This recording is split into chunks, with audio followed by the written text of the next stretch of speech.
Okay, how are you? How's everything today? Yeah, as usual. This is Munel Kishen, and I have a quick interview that Mr. Cummings himself will be explaining. We told you guys that Mr. Cummings have been donating to Liberia, but he chose not to talk about it.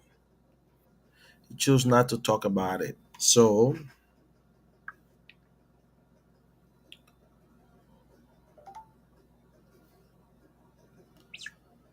okay, let me see. All right.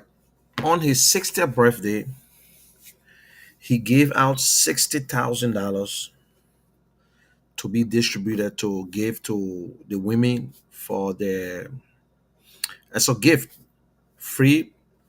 He got nothing back, but he gave 50 and $60,000 on his 60th birthday.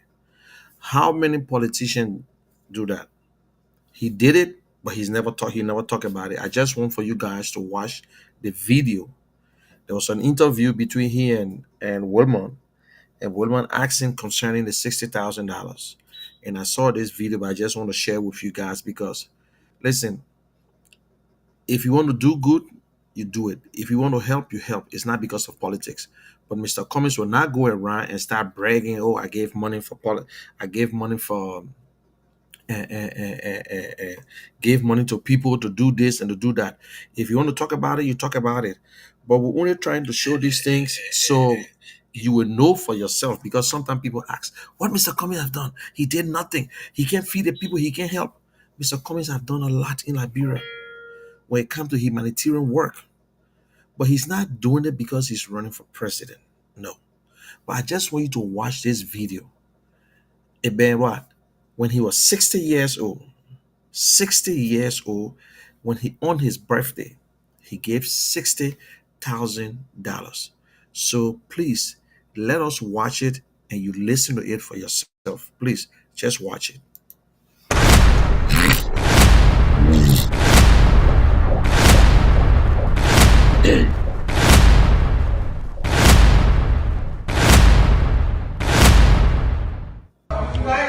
The ANC political leader, Alexander Cummings, is going to tell us a little bit about his recent donation of $60,000 that he made on his birthday when he turned 60 years old, just a few days ago.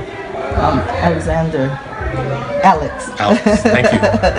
Okay, so tell us what made you give $60,000 and why and to whom? Thanks, Wilma.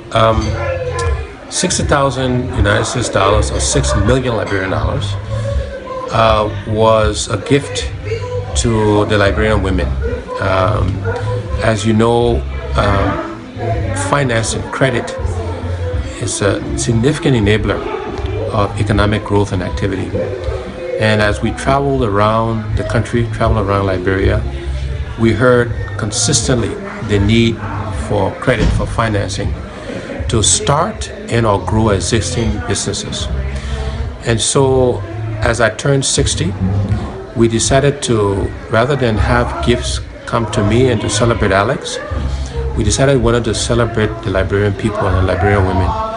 And so we decided to make available 60,000 United States dollars or 6 million Liberian dollars to provide microfinancing to Liberian women-owned businesses. It will be administered by a local Liberian microfinance company called Standard Microfinance, owned by a Liberian entrepreneur. It will focus on women businesses. We will charge a small amount of interest to cover the overhead and to grow that number from 60,000 to 70, 80 over time, so we can impact more and more Liberians. And so we're very excited about this initiative. We think it will have impact on our women business people, which of course will help the country overall.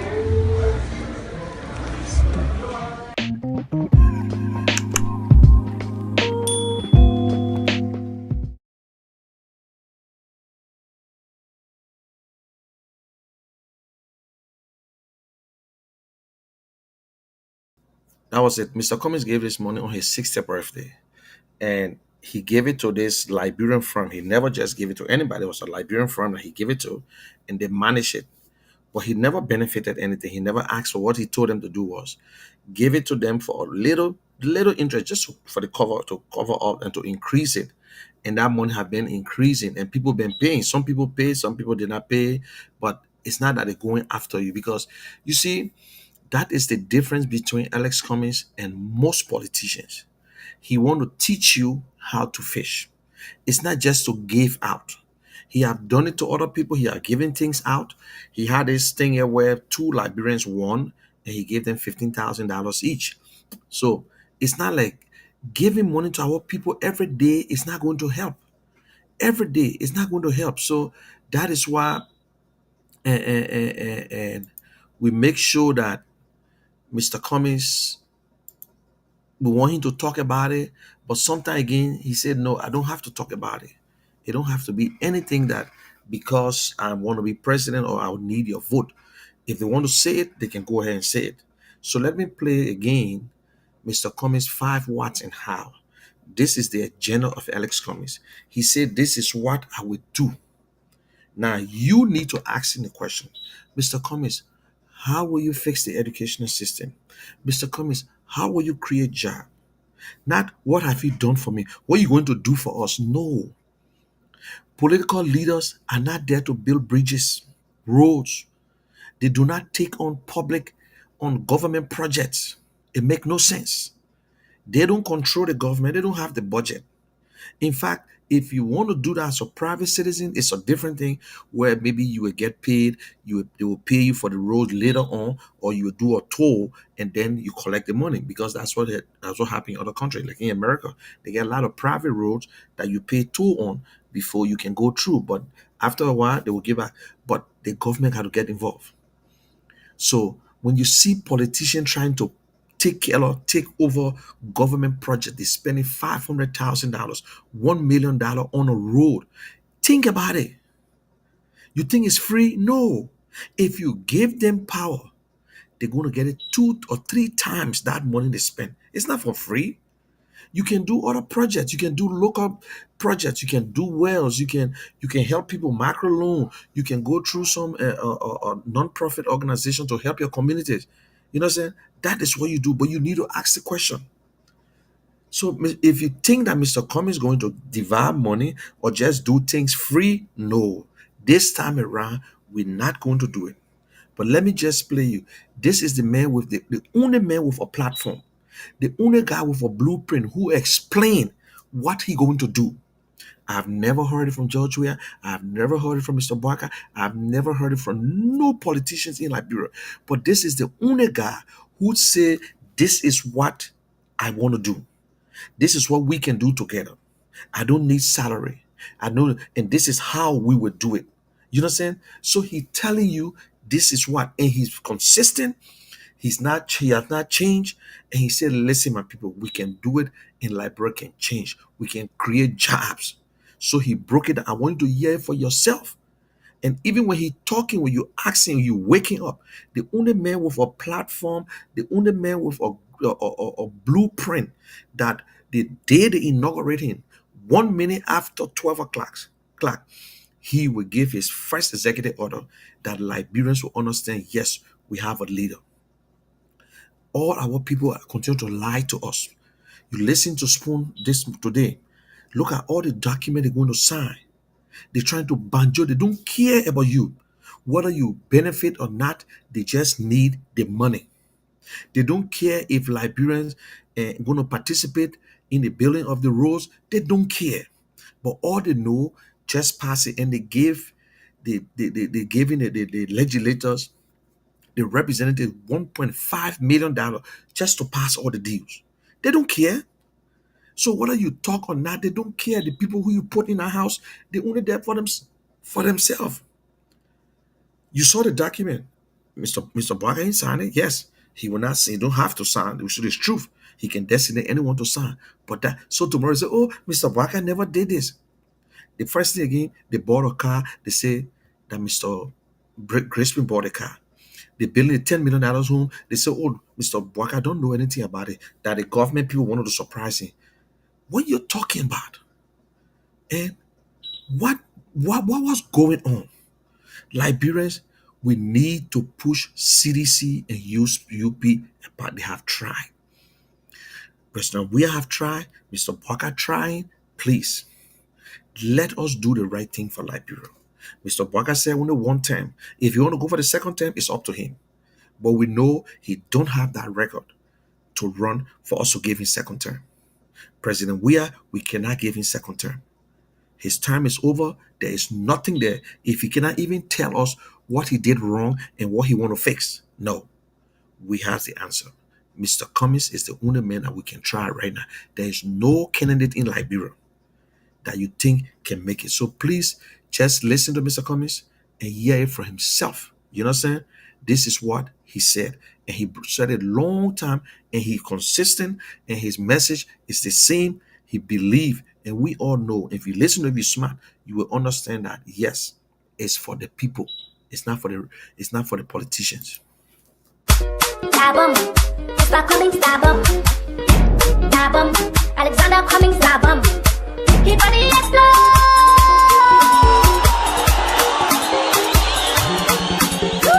The leaders I love, the leaders I love, the ones I trust so much, they made a fool out of me. I've been praying to God every day, please give me a leader. Oldest republic in Africa. And yet, we're one of the least developed countries on the continent, and indeed one of the least developed countries in the world. And I say to you, my fellow Liberians, we deserve a better Liberia. We need to ask ourselves some fundamental questions. Why are we where we are? Most Liberian homes don't have electricity. Most Liberian homes don't have running water. Most Liberians are unemployed. These are things we can change. These are things we should demand of ourselves and of our leaders. We, as Liberians, cannot keep doing the same things and expect different results. We cannot keep electing and selecting the same kinds of leaders with the same kinds of experiences and expect Liberia to change. We have to do many things differently, and that starts with selecting and electing new leaders who know how to create jobs, who know how to grow the economy, who will prioritize the Liberian people first before they prioritize themselves. And this is what I offer you, the Liberian people. The other universal truth that I want to share with you, my fellow Liberians, is the best predictor of future performance and future behavior is past performance and past behavior. And again, I ask you to look at my record of job creation, of success, of managing large budgets without one penny going missing. All of these things you can look at and compare to the other candidates. And again, you will see that my past performance and past behavior is a good predictor, a good indicator that what I commit to, we will deliver. There are 5 priorities we have, and we call that the what's. And then there are 5 things we call the how we'll do it. And those priorities are as follows. Our first priority is infrastructure. Simply put, it's electricity, it's roads, it's water, and it's internet and cell phone connectivity across Liberia. We have to invest in infrastructure. That is the top priority. That's the basis on which we can and will do everything else. The second priority for us is job creation. There are too many unemployed, underemployed, and unemployable Liberians. The unemployment rate is over 85%. And therefore, job creation is our next priority, creating jobs for the Liberian people. The next priority is agriculture. We are a country that do not fear ourselves. These are things we can do for ourselves. We should be producing rice to feed ourselves. And my commitment is that by the end of my first term in office, we will be self-sufficient in rice production. And within education, we're focused on vocational training, teachers training, and adult education. But we have to educate our young people because, again, that's how we can help them create jobs. That's how we can train farmers. And so these things are all linked together. And our final priority in terms of the what's is health. Because you can have good infrastructure, you can have a good job, you can feed yourself, you can have great education, but if you don't have your health, it doesn't matter. And so health is our fifth priority, and there we're focused on primary health care and preventive health care. So those are the what's we'll do for our people, for the Liberian people. How are we going to do these things? The first how is we want to engage Liberians differently in the transformation of our country. We call this hearts and minds. How do we get all Liberians to participate in the changes that are required? We're going to use arts and music and culture and reconciliation and religion. All of these things, we will be deliberate in using these things to engage us as a people in this transformation process. And so we're doing some work on how we can make those things happen. The next how is that we're going to find the money. We have to find the resources, the money, to do all of the what's I mentioned earlier. And the way we'll find the money is first, we'll go after waste in government. You know, we spend a lot of money on things that we don't need, or we pay too much for things that we do need. So for example, I believe the vehicles we buy for our government officials, we spend too much money on that. We should reduce the number of vehicles, and we should buy less expensive vehicles for our government officials. We need to reduce how much they make so we can pay teachers and civil servants and police officers and the military officers and healthcare workers, people who actually do the work. We need to pay them more money and reduce the gap between those at the top and those who actually do the work. The other way we'll find the money is going after this thing called corruption. You know, corruption has been the bane of our country. Is the primary reason why we are as underdeveloped as we are today. And we will aggressively go after corruption. The first thing we'll do is we will appoint a corruption czar, a minister in charge of corruption in the presidency that will coordinate all of the agencies that are meant to find corrupt officials. Secondly thing we'll do is we'll make sure we are giving the resources, the money, the right people, the right logistics to the anti-corruption agencies, the LACC, Liberia Anti-Corruption Commission, the General Accounting Office, the Public Procurement and Concessions Commission. We will make sure they got the right resources to go after corrupt officials.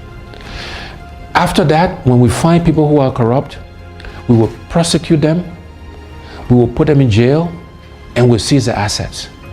It will not be good enough for you just to resign. Okay? So those are the things we will do to really go after corruption. I have committed that I will not take a salary.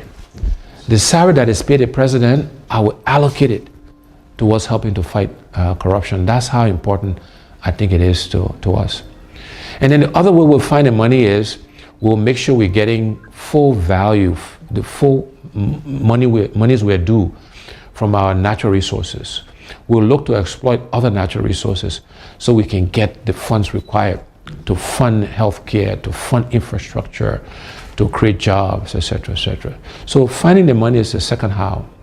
The next how is we want to create a government of inclusion. We want all sections of our country to be represented in the government. We want opposition political parties to be in government because we believe that having a government inclusion will help all of us make the right decisions. It will make sure that we're spreading the resources of our country across the entire country.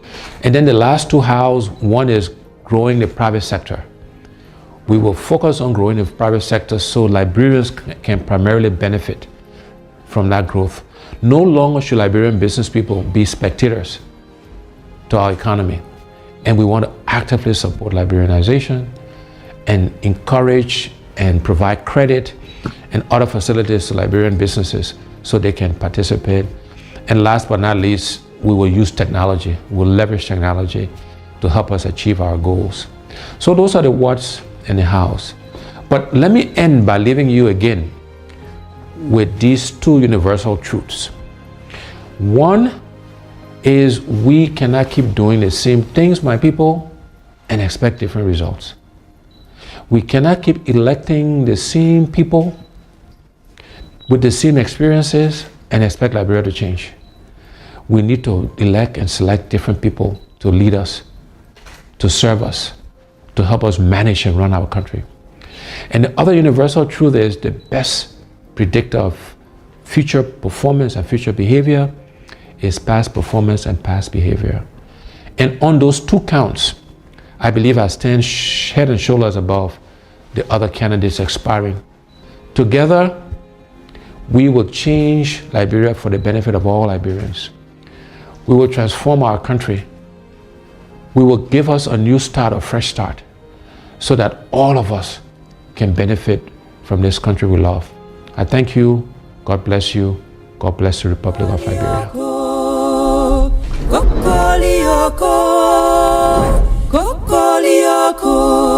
Chicken they grow for day.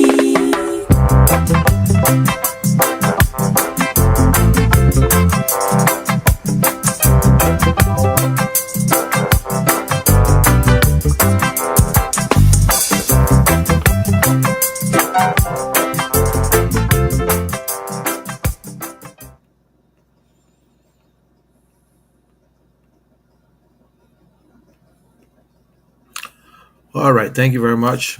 You watch it for yourself. It's from his own mouth, and that is the promise he made, and that is what he want to do. So if any reasonable person, educated person, even the least man understood exactly what he's talking about, we can build a better country. Come 2029, it's up to you to make that decision. I know everybody think that we're not in the game, but don't worry. Don't let them scare you. And one thing we say, we're not a liar to define us. We read it and we do exactly what it takes for to campaign, and we are prepared to do that. Thank you very much. Have a good day and God bless you. This is Munel Kishen, the General.